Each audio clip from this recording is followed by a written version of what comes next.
Welcome to signal TV. నిన్న Malkajgiri BJP అభ్యర్థి Etela Rajender nomination దాఖలు చేసినారు. నా వెనక కనిపిస్తున్న ఫోటో అదే నామినేషన్ దాఖలు చేసిన తర్వాత ఫోటో ఇది. అయితే నామినేషన్ దాఖలు చేసినప్పుడే అఫిడవిట్ కూడా ఇస్తారు, వాళ్ళ ఆస్తులేంది అప్పులేంది ఏమున్నాయని. ఈటెల రాజేందర్ అప్పులేంది ఆస్తులేంది ఆయన మొన్ననే ఎలక్షన్స్లో కూడా పోటీ చేసింది. 2023 డిసెంబర్లో నవంబర్లో కూడా ఎలక్షన్లో కూడా పోటీ చేసింది కాబట్టి అప్పుడు ఒక అఫిడవిట్ ఉంది. ప్లస్ అంతకుముందు 2018 అప్పుడు ఎలక్షన్స్లో కూడా అఫిడవిట్ ఉంది. ఒకసారి డిఫరెన్స్ చూద్దాం ఎట్లా ఉంది, ఈయన ఆస్తులు పెరిగినాయా తగ్గినాయా ఒకసారి చూద్దాం.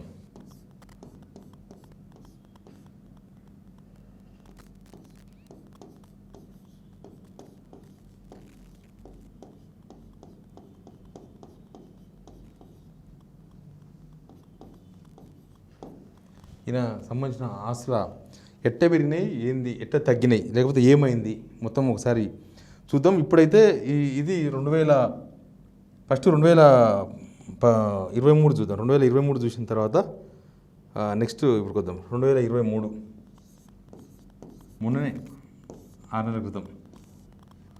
తర్వాత 2024 ఇది అసెంబ్లీ ఎలక్షన్స్, ఇది పార్లమెంట్ ఎలక్షన్స్. అయితే అసెంబ్లీ ఎలక్షన్స్ అప్పుడు పరిస్థితి ఏంటంటే ఈటెల వద్ద అప్పుడు ₹1,00,000 క్యాష్ ఉన్నది.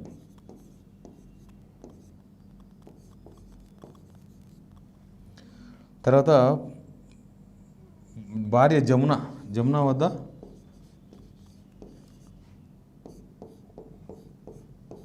₹1,50,000 ఉన్నది క్యాష్. తర్వాత స్థిరాస్తులు 12.5 కోట్లు. స్థిరాస్తులు ఈటెల పేరు మీద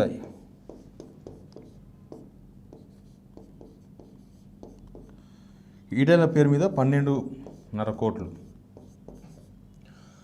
ఆయన భార్య జమున పేరు మీద 14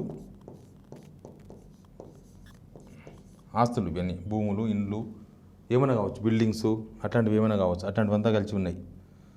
తర్వాత 26,48,00,000 చరాస్తులు అంటే కార్లు అట్లాంటివన్నీ కూడా వాళ్ళ భార్య పేరు మీద ఉన్నాయన్నమాట. తర్వాత 1,500 గ్రాముల బంగారం అంటే కిలోన్నర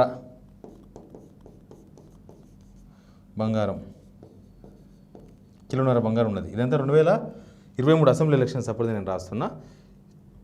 ఇవి ఉన్నట్లుగా అప్పుడు వీళ్ళు మొత్తం 53,94,00,000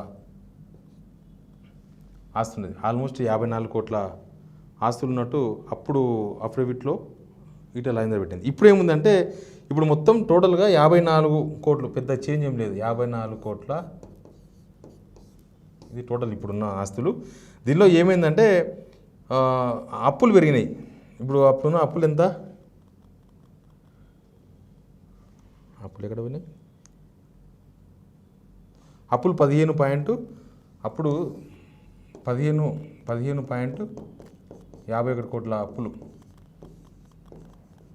అంటే 15,51,00,000 అప్పు ఉన్నది అప్పుడు. తర్వాత ఇప్పుడున్న సిచ్యువేషన్ ఏంది, ఇప్పుడు అప్పులు 20 కోట్లు.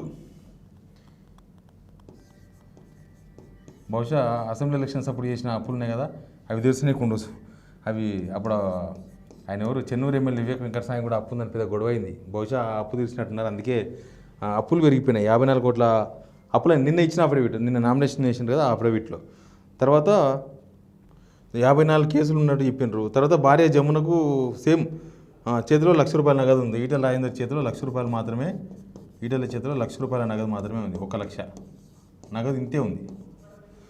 తర్వాత బంగారం 1.5 సేమ్ డిసెంబర్కి ఇప్పటికంటే దాదాపు 6 నెలల్లో బంగారం ఏం మారలేదు. ఆయన అప్పుడు అంతే ఉంది, ఇప్పుడు అంతే ఉంది. బంగారం ఏం కొనలేదు, బంగారం రేట్లు బాగా పెరిగినాయి కదా అందుకే కొనలేదేమో. ఇక వివిధ కంపెనీలో పెట్టుబడులు ఉన్నాయని చెప్పిండ్రు. కుటుంబానికి 72 ఎకరాల 25 ఎకరాల భూమి ఉంది. అంతకుముందు కూడా సేమ్ భూమి, ఇది కూడా ఈ భూమి కూడా ఏం కొనలేదు ఆయన. అప్పటికి ఇప్పటికీ సేమ్ భూమి కూడా సేమ్ ఉన్నది. ప్లస్ పౌల్ట్రీ ఫారాలు, నివాస వాణిజ్య భవనాలు ఉన్నాయి. సేమ్ ఇక్కడ ఆస్తులు ఉన్నాయి కదా, స్థిరాస్తులు చరాస్తులు అంటాం కదా, అట్లా దీనిలో ఉన్నదంతా కూడా ఇదే. స్థిరాస్తులు అన్న దగ్గర ఇవన్నీ వస్తాయి, భూములు ఇండ్లు బిల్డింగ్స్ అవన్నీ కూడా వస్తాయి దాంట్లో. చరాస్తులు అన్న దగ్గరనేమో బండ్లు 2 వీలర్స్ అట్లాంటివి ఇట్లాంటివి ఏముంటే బండ్లు కార్లు టూ వీలర్స్ ఉంటే వాళ్ళకి కానీ కార్లు, తర్వాత ఉన్న ట్రాన్స్పోర్ట్ వెహికల్స్, వాళ్ళ కోళ్ళ ఫారమ్స్ అవన్నీ వాళ్ళు చేసేది పౌల్ట్రీ చేస్తారు కదా. కాబట్టి ఇది మొత్తానికి ఈటెల రాజేందర్ది నేను ఎక్కువ తక్కువైందని చెప్పే ప్రయత్నం కాదు. ఈటెల రాజేందర్ ఆస్తులు ఏమున్నాయి అందరికీ చెప్తా. ఇప్పుడు ఈటెల రాజేందర్ వచ్చింది కాబట్టి ఈటెల రాజేందర్ 2023 అసెంబ్లీ ఎలక్షన్స్ అప్పుడు, 24 పార్లమెంట్ ఎలక్షన్స్ అప్పుడు ఆయన ఆస్తులు, అప్పులు, తర్వాత చరాస్తులు ఏంది, స్థిరాస్తులు ఏంది. కానీ అక్కడ ఇక్కడ ఎక్కడ కూడా కార్లు ఉన్నట్టు మాత్రం చెప్పలేదు. ఈటెల రాజేందర్ పేరు మీద కార్లు లేవు, ఈటెల రాజేందర్కు కార్లు లేవు. వాళ్ళ భార్య జమున పేరు మీద కూడా కార్లు ఉంటాయి, ఎక్కడైతే స్పెసిఫై చేయలేదు. బహుశా వేరే వాళ్ళ పేరు కార్లు అయితే ఉంటాయి కదా పొలిటీషియన్కి. ఇది ఈటెల రాజేందర్కి సంబంధించిన ఆస్తుల వ్యవహారాలు. Please subscribe signal TV.